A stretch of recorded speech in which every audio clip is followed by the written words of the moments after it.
Kawan-kawan pembudidaya harus tahu ilmunya. Saya menemukan nama Saiful Hanif. Saya menjadi sangat ingin mengenal beliau gitu. Belajar dari dia gitu. Harapannya mau sukses.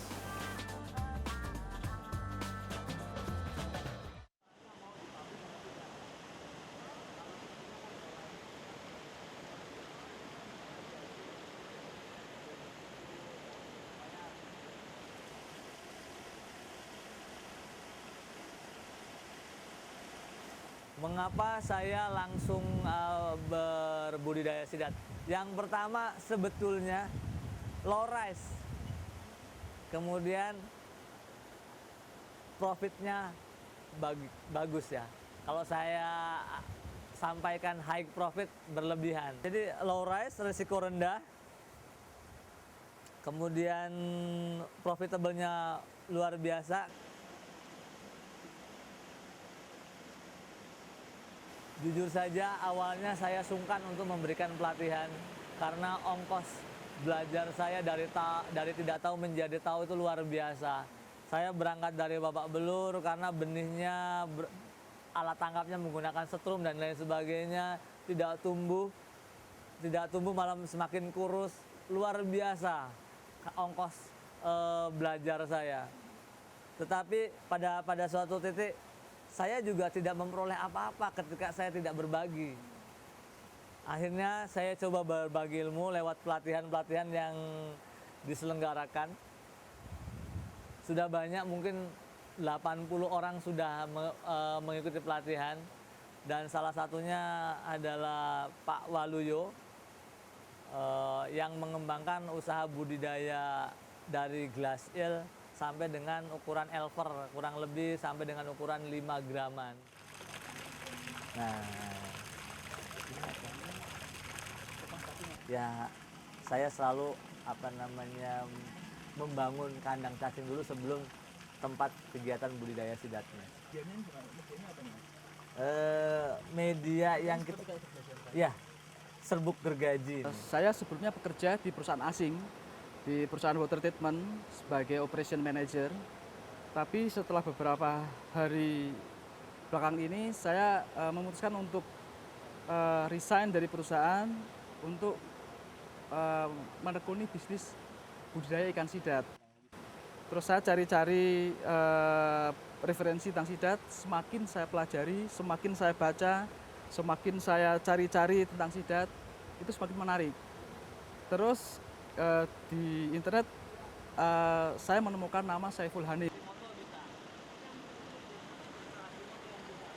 Dari pemaparan Pak Saiful, dari pertama kali sidat itu diambil pembenihan dari laut sampai penjualan, sampai sidat konsumsi, itu sisi yang paling sulit, sisi yang paling jarang dilakukan orang, itu adalah sisi pembenihan.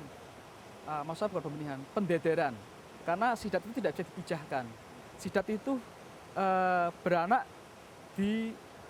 bertelur di laut dalam sekitar 1.500 meter. Itu adanya di samudra-samudra, di lautan dalam.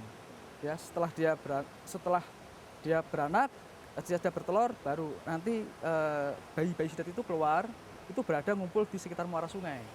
Kalau di daerah Jawa Barat sini adanya di Pelabuhan Ratu sama di daerah Lebak, di Pelabuhan Ratu sama Lebak. Sebetulnya ikan sidat itu sudah dikenal masyarakat sejak dulu. Itu biasa disebut namanya ikan pelus, ikan muar dan sebagainya.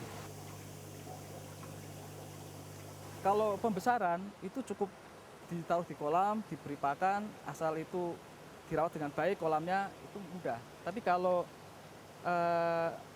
bayi-bayi sidat itu harus diaklimatisasi. Pakannya yang tadinya dia makan plankton harus dirubah menjadi cacing. Nah, itu harus sabar kita. Secara teori, kita kan pernah baca bahwa literatur itu sidat itu optimum memakan tuh kenapa? Budidaya sidat itu termasuk usaha budidaya yang padat modal. Jadi memang tidak semua orang mungkin bisa melakukan usaha budidaya sidat karena permodalan tadi. Jadi apa namanya, karena harga pakannya saja sudah mahal, harga benihnya juga lumayan mahal. Tetapi ini dari pengalaman yang sudah-sudah, ini keuntungan dalam budidaya sidat itu minimal 80% dari modal. Namun tidak semua alumni pelatihan sudah action karena mungkin mereka masih kebingungan. Jadi memang harus saya berharap nanti ke depan itu dilakukan pertemuan-pertemuan lagi sehingga mereka bisa action. Saya berharap sebetulnya ketika teman-teman peserta pelatihan itu setelah mengikuti pelatihan itu take to action walaupun skala kecil. Makanya saya melalui kegiatan pelatihan yang diselenggarakan itu dalam rangka berbagi ilmu supaya banyak pembudidaya sidat dan karena marketnya juga peluangnya terbuka sangat luas ya Mbak ya. Itu kita tidak bicara market ekspor, market internasional, baru market domestik. Pasar Jepang itu menginginkan hasil budidaya. Jadi sidat hasil budidaya. Kenapa? Karena yang saya sampaikan bahwa tekstur dagingnya lembut, dagingnya empuk. Yang berikutnya adalah artinya tidak keras. Kalau hasil tangkapan alam keras, Mbak, dagingnya. Ini teknik pemberian makan sidat adalah dengan memberikan pakan perlahan-lahan. Karena sidat adalah binatang karnivora, sehingga dia suka pakan yang masih melayang. Jadi tidak seperti pemberian pakan pada ikan-ikan pada umumnya seperti gurame dan ikan mas. Sidat ini sifatnya bergerombol dan kemudian juga berkoloni, berkelompok. Jadi apabila kelompok satu mengkonsumsi pakan, kelompok lain menunggu. Dan setelah itu jika yang kelompok satu sudah kenyang, maka koloni lain juga akan masuk. Jadi akan bergantian. Oleh sebab itu pemberian pakan yang seperti ini berjalan lama, biasanya 30 menit sampai dengan 45 menit dalam waktu sehari.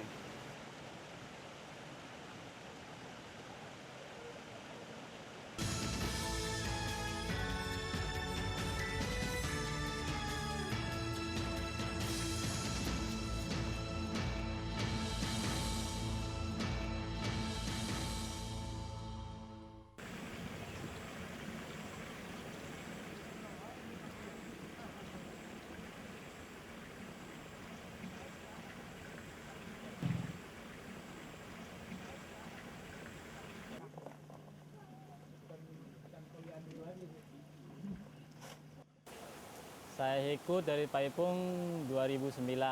Pagi saya ngasih umpan, terus kalau udah ngasih makan, saya bersih-bersih kolam. Terus habis kolam, saya turun, ngasih umpan ikan yang kecil, bersih-bersihin juga. Sampai sore ngasih umpan cacing.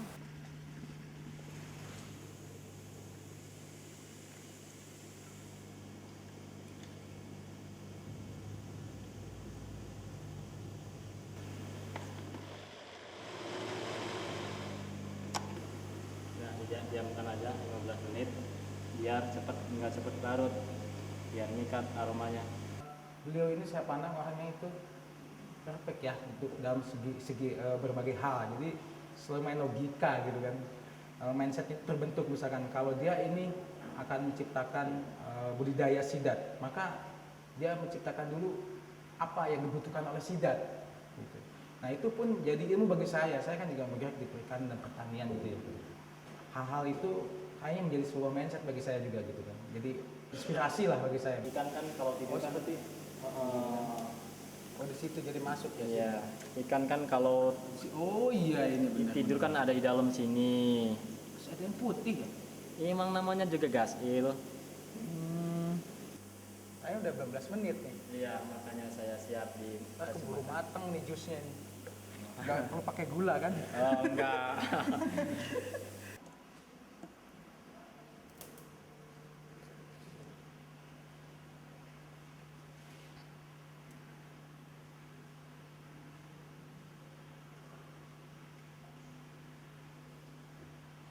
Ada semut. Ini kalau ini ada cacing, ada sidat. Iya.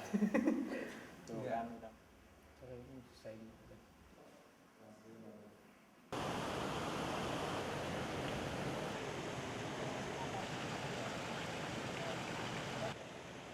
30 menitan setelah kita berikan makan, itu kita harus membersihkan dasar kolamnya, Mbak. Jadi pembersihan dasar kolam dan pergantian air. Oleh sebab itu pintu airnya dibuka. Jadi tujuannya adalah sisa pakan dan sisa feses kotoran daripada sidat itu kan amonia. Amonia mengikat O2. Sehingga jadi dalam budidaya sidat itu intinya butuh kebersihan air. Apabila di dalam kolam itu dibiarkan sisa pakan dan sisa kotorannya, nanti nafsu makannya akan turun karena otomatis DO-nya turun karena pekat, Mbak, menciptakan kepekatan. Nah, oleh sebab itu dalam budidaya sidat yang terpenting adalah pergantian air dan pembersihan atau penyiponan dasar kolam supaya sisa feses atau sisa kotoran itu dan sisa pakan itu keluar. Dengan perlakuan seperti ini diharapkan nafsu makan sidat tetap baik sehingga laju tumbuhnya tetap optimal. Dan kegiatan ini jarang sekali dilakukan oleh pembudidaya sidat pemula pada umumnya. Mereka dibiarkan saja kotor dan lain sebagainya sehingga nafsu makan sidat turun dan akhirnya panjang-panjang kurus-kurus.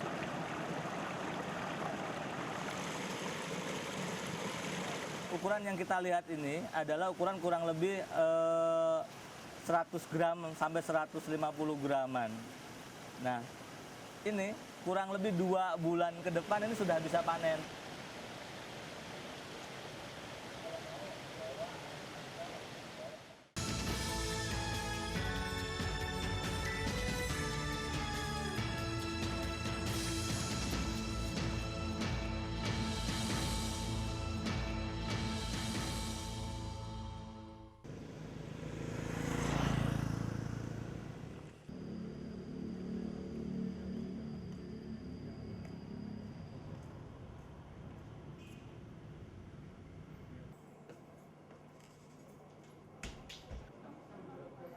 Pengetahuan sebetulnya ke arah perbaikan. Saya kenapa Saiful Hanif kegiatan sebetulnya kalau budaya dibilang akan lama saya tidak terlalu lakukan. lama.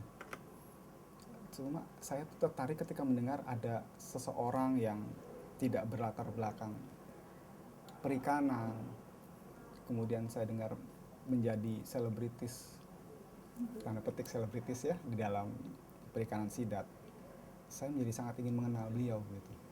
Apalagi ikan sidat ini agak berbeda. Boomingnya ini sebetulnya belakangan ya, karena kita kan selama ini dikuasai boomingnya udang atau ikan-ikan air tawar yang sudah cukup lama dikembangkan lah.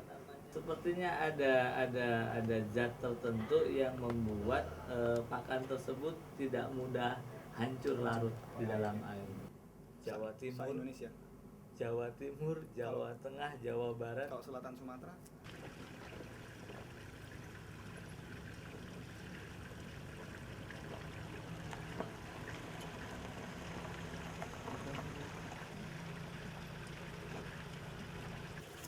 Pagi.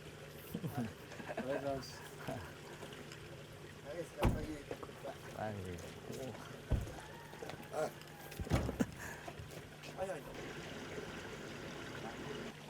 Glacial, Shirasu. Pak Saifulnya sama Pak Nugroho ya just kasih lihat tanah-tanah semua untuk ya, untuk sidat. Namanya kolam, untuk bikin kolam. Karena itu di sini ada harapan besar. Gula sirihnya bisa dapat banyak. Terus harganya murah. Di Japannya itu konsumsi ilnya naik terus gitu. Sekarang supply-nya kurang. Dari China, dari Taiwan, terus apalagi dari Japannya. Jadi saya mau cari bisnis di sini. Iya. Kalau ada praktisi-praktisi seperti beliau yang bisa diduplikasi dengan jenis sumber daya yang lain yang sifatnya secara ekonomis sangat bagus, saya kira ke depan perikanan udah luar biasa sekali. Kita harus support orang-orang seperti Pak Saiful Hanif, terutama dari sektor perbankan dan sebagainya, itu harus betul-betul mendukung usaha-usaha beliau.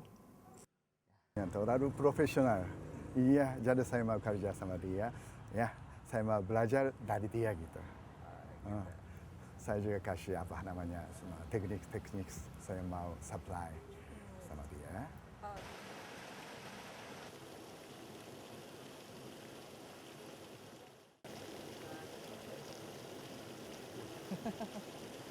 Ya. Tat. Ya. Digigitin temennya, Pak.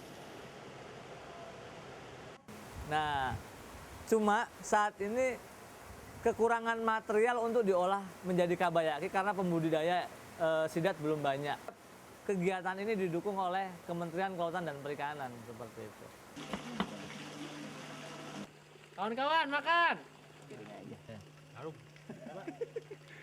Nyaruk siapa? Nendang. Dia pengen yang